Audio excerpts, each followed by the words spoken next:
Merry Christmas.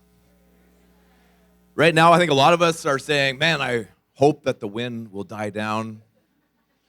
I hope that in 2026, maybe I hope that I can meet Mrs. Right or Mr. Right. I hope that 2026 is just a little bit more chill because 2025 has been a little cray-cray, a little crazy. I hope that 2026, there'll be end to all the wars that we're reading about, all the end of the conflict. I hope, and I hope, and I hope. Have you ever wondered, is hope actually a real thing? Is hope something that is it just an illusion? Is it just a feeling? Or is there something tangible about hope? And the question that I wanted to wrestle with is today, on this Christmas Sunday, is what is Christian hope? What does it mean for Christians or the Christmas story to have hope? We've been in a series called Missing Peace because as I've been reading the news, as I've been talking to people, and I'm sure you have as well, there's a lot of people that are missing out on peace. There's a lot of conflict. There's a lot of war. There's a lot of war within us, war within families and people groups. And it just seems like the joy and the peace of the season is a little bit missing for many, many people.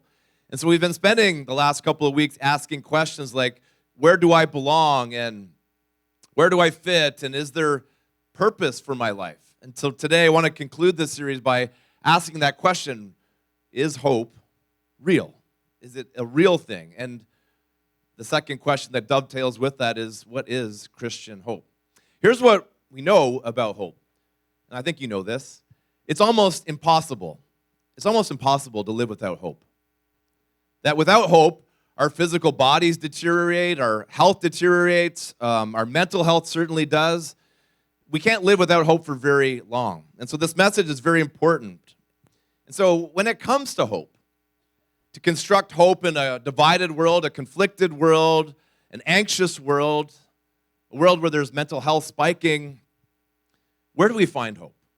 And so as I was thinking about my own life, my own trying to stuff hope into my life and the people that you know and I know, there's kind of three categories, I think, that we try to find a semblance of hope in a divided world.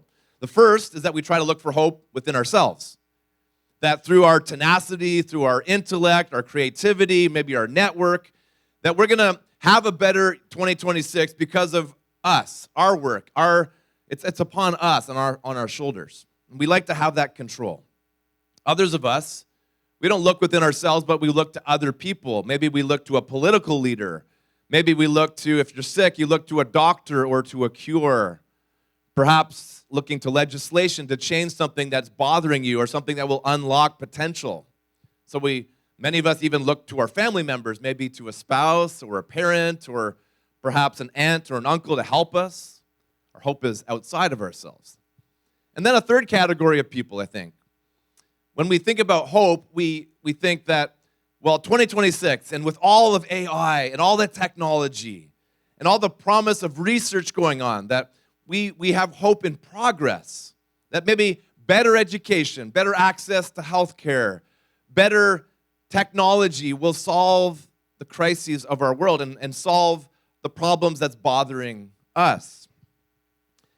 And so today, as we look at the Christmas story through fresh eyes, again, all these questions surrounding the shepherds and Mary and Joseph, the danger of the Christmas story is that it can become just a sentimental story. And there's nothing wrong with fictional sentimental stories. If you've ever watched the Charlie Brown Christmas special, any people ever watch that? You've heard the Christmas story, even though you didn't realize the Bible's actually in it. So many of us, whether you've been to church or not in a while, you've understood or at least got details about the Christmas story. But I think because it's so familiar, especially in North America, we can miss the richness, we can miss the rootedness, the significance of the Christmas story. And so today, we're going to read from the Gospel of John. Matthew, Mark, Luke, and John, the first four books of the New Testament, were eyewitnesses of the life, the teachings, and the miracles of Jesus. This was written by John. Most scholars believe that John was the youngest of the 12 disciples. And if you know the story a little bit, at the Last Supper, he was the one that leaned onto Jesus' chest. And so he was very intimately connected with Jesus. So picture him as a young teenager.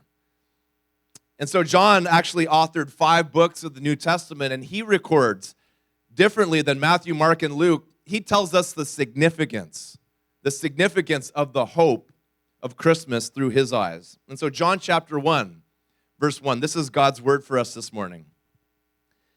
In the beginning, John writes, was the Word, and the Word was with God, and the Word was God.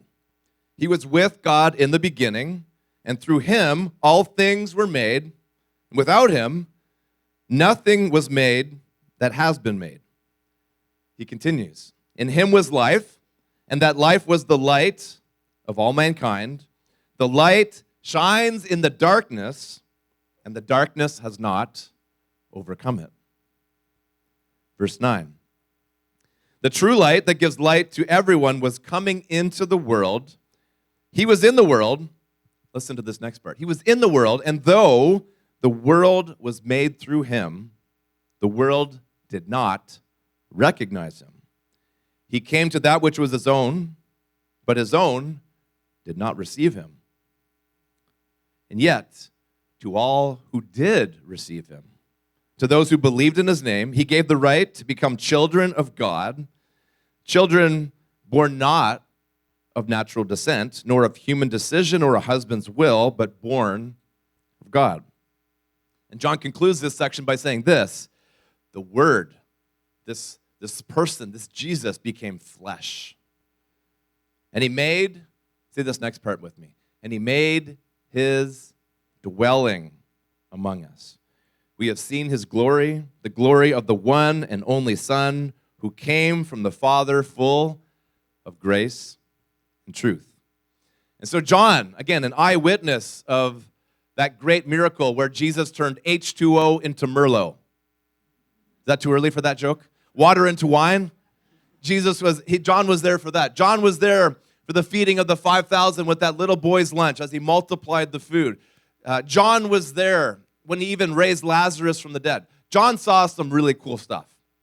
John heard the greatest teacher, the greatest preacher ever live.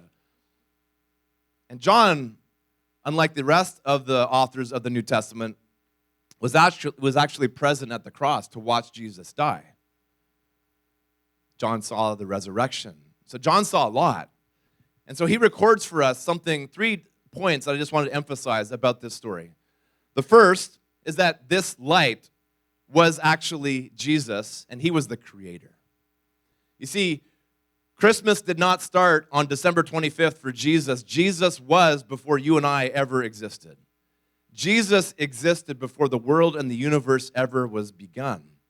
And so John tells us this surprising story that Jesus didn't start at Christmas. Jesus already was. And he was so grand and so powerful that through his hands and through his creativity and through his power, everything in the universe, all the galaxies of the universe were formed. So John records that this Jesus, this baby who became flesh, actually existed as the creator of all things. But secondly, the surprising thing is that though he was powerful and though he came to his own people, the Jewish people, his own people rejected him. This mighty God, this powerful God. John says that in him was life, and everything that was created came through his fingers. And yet, that same powerful being was rejected. He was often misunderstood. And if you know the rest of the story, at the end of his life, he was betrayed for some silver, for a little bit of money. And finally, that line that I had to repeat, John says this important part of the story, that this God became flesh. This God who created all things, who created all the beautiful sunsets and sunrises, all the great places on vacation that we try to get that selfie, picture, capture that picture before the sunset gets down. Everything in all the galaxies, all the things that we're just beginning to discover, the wonder of creation, that vastness. It says that he became flesh. He took on skin. He became a little baby. He became so small that the baby would cry, and the baby would have needs, and the baby would come into our sin-stained, broken, hopeless world. He became flesh, and he made his dwelling among us.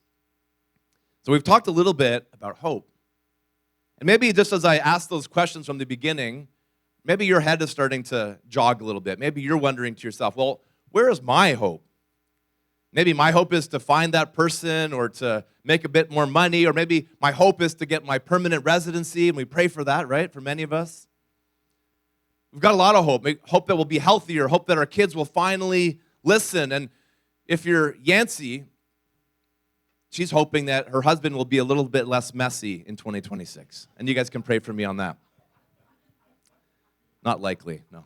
I'll work on it. So where's your hope? For some of us here, again, some of you, I know, you're tenacious, you're intelligent.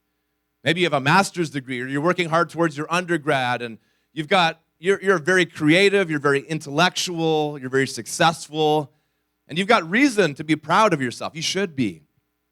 But when you think about how 2025 will be different than 2026, really your sense of optimism is around the idea about you, that it's really resting on your work, your tenacity, you paying attention to the details.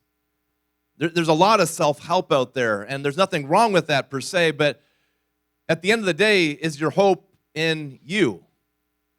Again, some of us, we've kind of moved beyond that because we've let ourselves down over time, and so we recognize that I need somebody else to help me. I need a political leader to put laws into place so that I will be accepted into the lottery, or I'm praying for a doctor or a cure for the disease that I have. I'm praying for somebody to fix the economy. I'm praying for Prime Minister Carney to battle against President Trump, right? We're praying for victory. We're praying for somebody to rise up to help us with the economic crises and somebody to lead our company with integrity. We're looking to a family member, perhaps a spouse, to help us to have more hope leading into a new year. And then, again, some of us, we just have this constant feeling, constant wish that 2026 is going to be better because of progress. Man, all the advances of AI, all the advances of technology, all the advances of the cures that are going to be out there and the new laws, and we all believe in progress. We thank God for the computers that are in our pocket called smartphones, right? Like, progress is a real thing. As I was thinking about this, I grew up in Ottawa, your capital city. Ottawa's a beautiful city? We're heading there tomorrow to spend some Christmas time with my family. And so I grew up in Ottawa, and I was a hockey player. And so I grew up idolizing NHL players. The only problem about growing up in the 80s in Ottawa is that there was no way I would ever meet an NHL player because we didn't have any NHL team in Ottawa.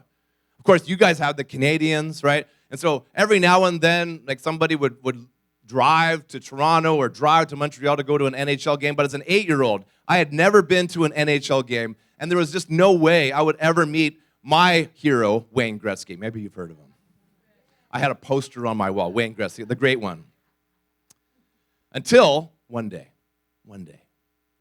my teacher, Miss Ward, I still remember her name, I was 8 years old, grade 3, third grade, and Miss Ward says to us, we're going to have some special guests today. I'm like, that sounds fun. She said, yeah, we're going to invite some of the Ottawa 67s to the classroom. I'm like, that sounds amazing. The Ottawa 67s was the Memorial Cup champion team. They were the best junior team in all of North America that year. And so this team, the junior team that became the NHL players, these were the players right below the NHL. And so these two players, Darren Pang, again, I still remember their names, Darren Pang and Adam Creighton, came to our classroom. And it was so funny. Darren Pang was 5'9". He was a goalie. He became an NHL player. Adam Creighton was 6'6". He was a giant. He was a behemoth. You know what's so funny? I still remember today. He came into our classroom. He was so tall, he had to duck to get into our classroom.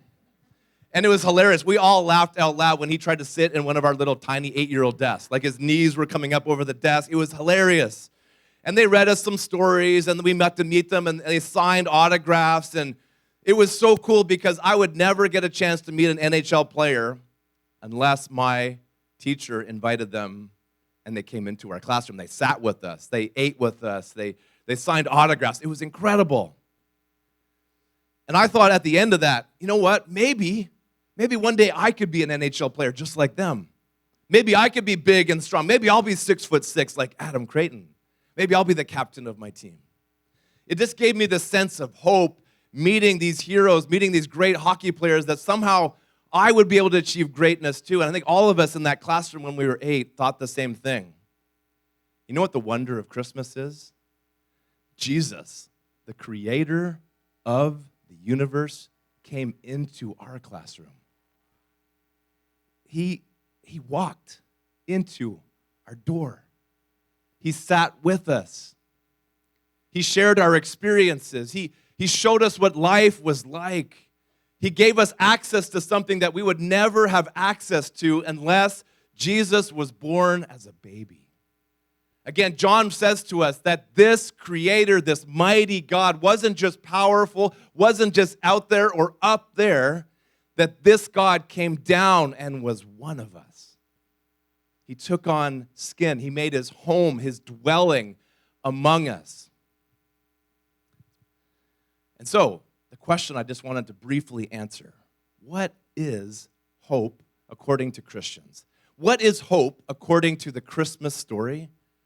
Quite simply, hope is a person. Hope is a person. And specifically, Jesus was the promised one for 2,000 years. Sometimes we forget that detail, that Jesus was promised as far back as Abraham's story. That he would step upon, he would crush the serpent. That he would be the one that would rise up. He would be the ultimate king. He would be the ultimate leader. He would be the one that would bring healing and redemption from slavery, not just to the Jewish people, but for the whole world. And so for 2,000 years, the people of God read the Bible and they waited and they prayed and they said, maybe this will be the year. Or maybe, just maybe, this will be the season that we see the Messiah come into fruition. The Christian hope is that we have a God who makes and always fulfills his promises. The Christmas story and the Christian story is that we have a God who came to rescue us. And everything that he promised that is broken in the world will be made well. He will restore everything that has been broken. He will bring an end to all war. He will bring ultimate purpose and meaning and identity and family to all of us who feel like we're flailing. So at the end of the day, what is hope according to Christmas, according to the Christmas story? Hope is a person. It's that God would make his dwelling among us. Have you lived long enough to discover that putting your hope in yourself is not going to get you where you need to be? In a couple of weeks, we'll all be making resolutions, right? We're going to go to the gym this year. We're going to start pounding some creatine. We're going to lose some weight. And there's nothing wrong with that. I actually like resolutions. But what I've discovered after doing this for a couple of decades now, I'm kind of dating myself, but I've been doing this since my 20s, making resolutions and breaking resolutions, is that at the end of the day, I'm just not strong enough to do everything I promised myself. Have you discovered that? That despite my creativity and your creativity, despite my intellect and yours, despite my resume, my success, at the end of the day, I can't even keep my own promises. And so to put all of the hope of the world and all the hope of a brand new year upon my shoulders, that's a lot of pressure. And maybe you're old enough to discover this, that as much as we hope that our political leaders will make the good laws and will help us to fight against these tariffs and all the stuff that we're battling, maybe you're old enough to know that politicians don't always fulfill their promises. And maybe just even as we're waiting for cures and waiting for help from doctors, and there's a lot of advances, we always know that there's probably something coming, and there's another flu strand, and there's another virus, and it can get depressing when we think about that because we put our hope in doctors, we put our hope in political leaders, sometimes we put our hope in economic leaders, or maybe in our family. But again, our family is only as strong as we are, and if we let ourselves down, if we put all of our eggs, all of our hope eggs in our basket of our spouse or our kids or our parents or the immigration system, that's a lot of pressure on these broken people. And maybe you've lived long enough to know this, that despite all the progress, despite all the advances of health and all the advances of technology and all the advances of education, it doesn't seem like the world is more peaceful now than it was 50 years ago. In fact, to me, and from my vantage point at least, it looks like the world is more in conflict. And so I don't mean to disturb you because this is a Christmas message, but I do want you to consider, where is your hope? Where's your ultimate hope? To have a better life for yourself, a better life for your family, a better future. Where is your hope? The Christmas story reminds us that you can receive hope. You can receive the gift of hope because hope is not in yourself. It's not in another person. It's not in progress. Your hope can actually be in Jesus himself. And don't forget this detail. Jesus wasn't just a baby who became a man, who grew up and he died on the cross. Not just that, although that's amazing. But that same Jesus was the creator and the sustainer of the entire universe. And so if you're facing a crisis, if you're facing cancer, if you're recovering from divorce, if you've got a mental health situation going on, or you've got clinical depression, or maybe you're just wondering to yourself, why does it feel like my life is just sort of in neutral? I'm spinning my tires, as it were. You can anchor your hope, again, not on yourself and not in your strength, not in another person, but you can actually anchor your hope in the promises of God. And it says here, John says, he was rejected. He came to the people who was own. They didn't receive him. But verse 12 says this. I want you to put verse 12 on the screen behind me. I want you just to consider this. Have you received hope? The hope of Christmas. Here's the hope. Yet to all, say this with me, yet to all who did receive him, to those who believed in his name, he gave the right to become what? Children of God. Don't miss that. That's like, what's the big deal about being a child of God? What that means is that your life is anchored to the very creator of the universe. That your hope is anchored to the mighty God who set the whole universe in motion and said, one day I'm going to come and I'm going to bring an end to conflict and an end to war and an end to oppression and an end to racism and an end to cancer and to death itself. That you can place your life in the hope of a God who makes and fulfills every single promise. Jesus said, I am coming soon. So have you received the hope of Christmas? Have you come to the place in your life where you recognize that you want something better for 2026 and you realize that my own resume, my own strength, my own willpower is not enough? And I've seen enough people let me down that I can't put all of my hope in another person. And I've seen over this time that even progress doesn't seem like it's real progress. There's some things that progress and other things that regress. I've got to at least make a decision about where I want to put my ultimate hope. And the Christmas story reminds us many people have rejected Jesus. Many people have rejected the creator of the universe. But you, today, you can open up a gift. You can receive this Jesus who came and made his dwelling among us. That he knows every pressure that you have. He knows every dream that you have. He knows every aspiration that you have. He knows every pressure point, every challenge, every trial, every temptation that you're facing. And Jesus made his dwelling among us to identify with our hurts, but also to have the power to change every situation. Last week, we reminded ourselves, Mary, the mother of Jesus, said this famous question, is anything too difficult for God? And the answer is no. And so I don't know what pressure point you're facing. I don't know what question you have. I don't know what hope you have for 2026, but I do know this, that you can place your hope in the God who made his dwelling among us. And right now, you can open up your heart, you can open up your life to Jesus, and you can place your hope in him. For 2,000 years, Jesus was promised, and then he was delivered. And for 2,000 years since his birth, we've been waiting as the church for his return. We've been waiting for God to bring everything together to restore this broken world and to restore our broken lives. And so can I just ask you, maybe you're not a church person, you're not used to prayer, but would you at least just think about that question? We're going to pray in just a moment. Praying is just acknowledging our need and just talking to God in your own language, with an honesty and authenticity of your own voice. What I like to tell people about prayer, there's no experts in prayer. There's no magical prayers, but God respects honest prayers. And so if you're today, you want to receive real hope, a promised hope, I'm just going to invite you just to pray this prayer with me. God, I thank you for bringing me to this place today.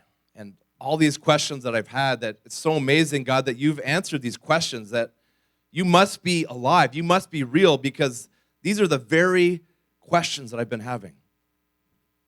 Jesus, I thank you that you came into this world for me, that you came to not just fulfill the promises of God, but you came to give me purpose and meaning and to make me a child of God. So Jesus, today I just say I need you. I need that hope. I need you to help me to have a better life. Not more of me, not more of other people or just trusting in other things, but I want to trust you. I've tried everything else. So today, Jesus, I opened up my life to you. I open up my heart to you. I open up my future to you. I pray that you would replace my hopelessness with hope, and that you would give me meaning, that you give me strength, that you would help me to connect to this family, to remind me, Lord, that you love me. Jesus, thank you for Christmas, and that thank you that you died for me, for my sin, and for the brokenness of this world. Thank you for this story. Thank you for hope. I pray, Lord, that you would just receive all these people, Lord, that are making that decision today. Jesus, thank you for Christmas. Thank you for reminding us of the miracle that you came and made your dwelling among us, that you understand the cold, that you understand hunger and thirst, that you understand the meaninglessness of life without you. And so, Holy Spirit, we just ask that you would speak to us and encourage us and lift up our eyes and recognize who you are. We pray this in your name. Amen.